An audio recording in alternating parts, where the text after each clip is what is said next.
කවදාහරි ඔයාට දැනලා තියෙනවද? ඔයාගේ හිතේ ඔයා යන්න ඕන තැන ගැන ලොකු හීනයක් තිබුණට ඔයාට ඒ හීනෙට යන්න කිසිම ශක්තියක් නැහැ කියලා. මම ඒක හෙට කරනවා. ඒත් හෙට කියන දවස කවදාවත් එන්නේ නැහැ. ඔයාට ගොඩක් ලොකු දේවල් කරන්න ඕනේ. ඒත් ඒක පටන් ගන්න එකත් ඔයාට මාර අමාරු වැඩක්. ඔයා හිතනවා විභාගයක් පාස් වෙන එක, ඇඟ හදාගන්න එක, එහෙමත් නැත්නම් අමතර ආදායමක් හොයාගන්න විදිහේ වැඩක් කරන එක. ඒත් ඒ හැමදේම පැත්තක දාලා ඔයා කරන්නේ Facebook එකේ උඩපල්ලා යන එක. ඇයි මේක මෙහෙම වෙන්නේ? ඒක එහෙම වෙන්නේ ඔයාගේ කම්මැලිකම හින්දා නෙමෙයි. හේතුව තමයි ඔයා කරන්න ඉන්න වැඩේ ඔයාට හිතෙනවා මාර ලොකු වැඩක් කියලා. මෙහෙම හිතන හැම පාරම ඔයාගේ මොලේ ඔයාට කියන්නේ අපි වෙන ලේසි වැඩක් කරමු. ඒත් හොඳම දේ කියන්නේ ඔයාට මේක හදාගන්න පුළුවන්. කම්මැලිකමින් කියන්නේ නෑ ඔයා කවුද කියලා. ඔයා ඉන්න තැන කම්මැලිකමට තීරණය කරන්න බෑ. කම්මැලිකම කියන්නේ පුරුද්දක්. ඉතින් ඕනම පුරුද්දක් අපිට පුළුවන් වෙනස් කරගන්න. මේ කම්මැලිකම කියන පුරුද්දත් අපිට පුළුවන් ඉතාමත් ලේසියෙන්ම අයින් කරගන්න. හිතන්න කොච්චර කාලෙකින් ඉඳන් ඔයා මේ වගේ එක තැන පල් වෙනවද කියලා. ඉස්සරහින් නිදානයක් පිනිපිනි ඔයා කරන්නේ ඒ නිදානෙට පයින් ගහලා කම්මැලිකමේ ෆෝන් එක ඔබ ඉන්න එක. අද මම ඔයාට කියලා දෙනවා පියවර 3කින් කොහොමද ඔයාගේ කම්මැලිකම නැති කරලා ඔයාට තියෙන ඕනෑම අරමුණකට ඉතාමත් ලේසියෙන්ම යන්න කියලා. පළවෙනි පියවර පොඩියට පටන් ගන්න. ලොකු වැඩක් කරන්න යද්දී ඔයාගේ මොලේ හැමතිස්සෙම බය වෙනවා. ඉතින් පොඩියට පටන් ගන්න. අපි උදාහරණයක් බලමු. හිතන්න ඔයා හිතන් ඉන්නවා පොතක් ලියන්න. කවදාවත් හිතන්න එපා ඔයා එකපාර පිටු 200ක් ලියනවා කියලා. එක වාක්‍යයක් ලියලා පටන් ගන්න. ඔයාගේ දවසේ ටාගට් එක වෙන්න ඕනේ. අද දවසේ මම එක පිටුවක් ලියනවා කියන එක. පොඩි පියවරෙන් හරිම ලේසි සහ ඒක ඔයාගේ මොලේටත් හරිම සුව පහසු දෙයක්. අපි තව උදාහරණයක් බලමු. හිතන්න ඔයා කන්දක් නගින්න යනවා කියලා. ඔයා එකපාර කන්දේ මුදුනට පයින්නේ නැහනේ. ඔයා කරන්නේ හැමතිස්සෙම අඩියෙන් අඩිය තියලා කන්ද මුදුනට හිමීට ළඟින එක. ඉතින් මේ වගේ තමයි ඔයා කරන ඕනම වැඩක්. පොඩි පියවරකින් පටන් ගන්න. එකපාර කන්ද මුදුනට යන එක ගැන හිතන්න එපා. දවසට එක පිටුවක්. ඔයා ව්‍යායාම කරන කෙනෙක් නම් දවසට විනාඩි 15ක් මේ වගේ පොඩි ස්ටෙප්ස් වලින් පටන් ගත්තාම ඔයාට පුළුවන් ඔයාගේ ටාගට් එක හරිම ලේසියෙන් අචීව් කරගන්න. අපි බලමු තව උදාහරණයක්. ඔයා හිතන් ඉන්නවා අලුතෙන් ගිටාර් ගහන්න ඉගෙන ගන්න. ඒත් ඔයා හිතන්න එපා පළවෙනි දවසේම ඔයාට පුළුවන් වෙයි කියලා මුළු සින්දුවක්ම ප්ලේ කරන්න. අද දවසේ එක කෝඩ්ඩක් විතරක් ප්‍රැක්ටිස් කරන්න. මේ පොඩි උත්සාහය ඔයාව දවසක මහා ශ්‍රේෂ්ඨෙක් මහා වීරෙක් බවට පත් කරાવી. සාර්ථකත්වයේ අතුරු කියලා කියන්නේ ඔයාගේ කාර්ය ගැන අවධානය යොමු කරන එක. නැතුව එක දවසින්ම සරල සම්පූර්ණ වෙන එක නම් නෙමෙයි. පියවර අංක 2 කුඩා සරල පුරුදු හදාගන්න.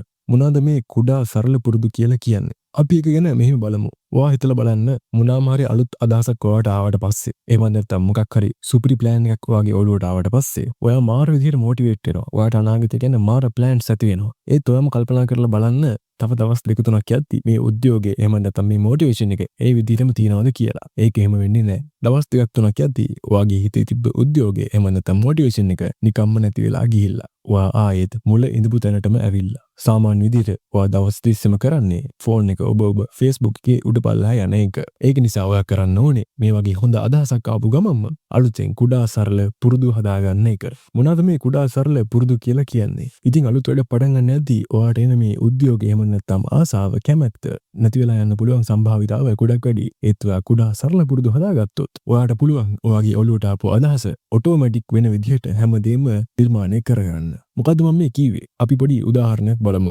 ඔයාට ඕනේ ඔයාගේ ඇඟ හදාගන්න. ඒ කියන්නේ ඔයාට ඕනේ ජිම් එකට යන්න. ඒව නැත්තම් එක්සර්සයිස් කරන්න. ඉතින් මේක ඔයාගේ ඔළුවට ආවට පස්සේ ඔයා හිත ඉන්නවා මං හෙට යනවා. මං අනිද්දේ නම් පටන් ගන්නවා. මං ලබන සතියේ නම් පටන් ගන්නවා වගේ දේවල්. ඉතින් අපි කොහොමද මේක කුඩා සරල පුරුද්දකින් වෙනස් කරගන්නේ? ඔයාට පුළුවන් ඔයාගේ සපත්තු දෙක. ඒ කියන්නේ ඔයා එක්සර්සයිස් කරද්දී දාන සපත්තු දෙක ඔයාගේ ඇඳ ගාවින් තියාගන්න. මේ ක්‍රමයේ මගින් ඔයා ඇහැරුණු ගමන් ඔයාට පුළුවන් එක්සර්සයිස් කරන එක පටන් ගන්න. මොකද ඔයාට මතක් වෙනවා සපත්තු දෙක දකිනකොටම මං අද ව්‍යායාම කරන්න ඕනේ කියලා.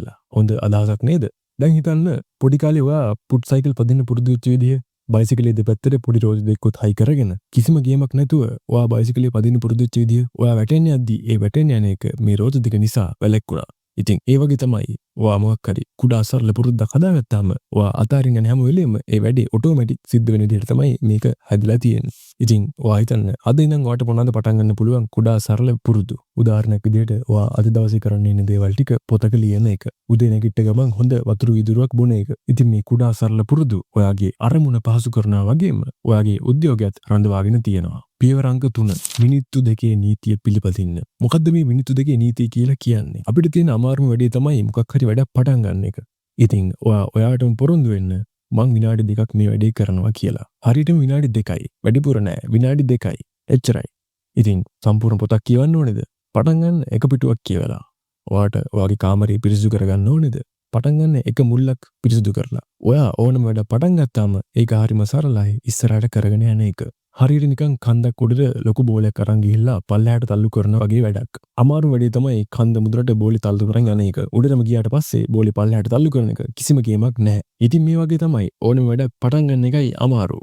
ඉතින් මේ දේවල්ට අමතරව මම ඔයාලට පොඩි බෝනස් ටිප් එකකුත් කියලා දෙන්නම්. ඔයා මොකක් හරි වැඩක් කරන්න පටන් ගත්තාම ඔයාටම පොඩි තෑග්ගක් දෙන්න. ඒ කියන්නේ ඔයා මොකක් හරි පොඩි වැඩක් විනාඩි 2ක් කරලා ඉවර වුණාට පස්සේ ඒක ඔයාගේ විදිහට සමරන්න. ඒක ගොඩක් ලොකුවට නෙමෙයි පොඩි විදිහට සමරන්න. හරියට නිකන් ඔයා කැමතිම සින්දු එකපාරක් අහනවා. එහෙම නැත්නම් පොඩි විනාඩි 1ක විතර බ්‍රේක් එකක් ගන්නවා වගේ දේවල්. ඉතින් මේ ඔයාටම දෙන තෑග්ගෙන් ඔයා මොටිවේට් වෙනවා වගේම වැඩේ අත්නොහැර දිගටම කරගෙන යන්න ඔයාට මේක ගොඩක් ලොකු පහසුවක් වේවි. මේක තමයි ඇත්ත. හැමෝම පටන් ගන්නේ ගොඩක් පොඩියට. අද වෙද්දි සමාජයේ ගොඩක් ලොකු තැන්වල ඉන්න කට්ටියත් ගොඩක් පොඩියට පටන් ගත්ත අය. ඒගොල්ලෝගේ වැඩේ අත්නොහැර දිගටම කරගෙන ගිහින් තියෙන අය.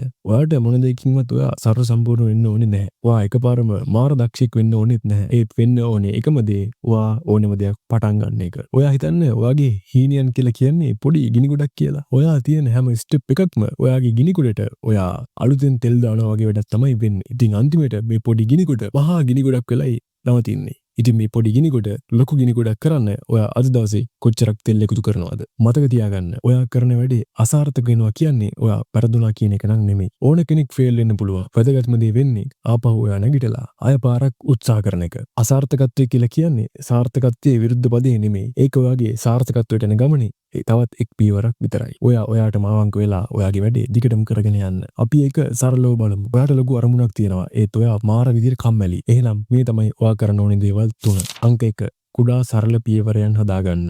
අංක 2 කුඩා සරල පුරුදු හදාගන්න. අංක 3 මිනිත්තු 2 නීතියත් එක්ක ඔයාගේ වැඩේ කරන්න පටන් ගන්න. හොඳම වෙලාව වෙනකම් බලාගෙන ඉන්න එපා. මේ දැන් පටන් ගන්න. මොකක්ම හරි දෙයක් කරන්න පටන් අරගෙන ඒකේ කුඩා පියවරක් අද දවසේ තියන්න. ඔයාගේ හින ඔයා එතෙන්ට එනකම් ගොඩක් ආසාවෙන් බලාගෙන ඉන්නවා. ඒ දේවල් නැති වෙන්න දෙන්න එපා. ඔයා මේ වැඩේට පර්ෆෙක්ට්ම වෙන්න ඕනේ නැහැ. ඔයා වෙන්න ඕනේ මේ වැඩේ අත්නොහැර එක දිගටම කරගෙන යන එක. මේ දවසට කරන පොඩි පොඩි දේවල් වලින් ඔයාට පුළුවන් දවසක මහා ලොකු වෙනසක් කරන්න. ඒ දවස ගොඩක් ඈතක නැහැ.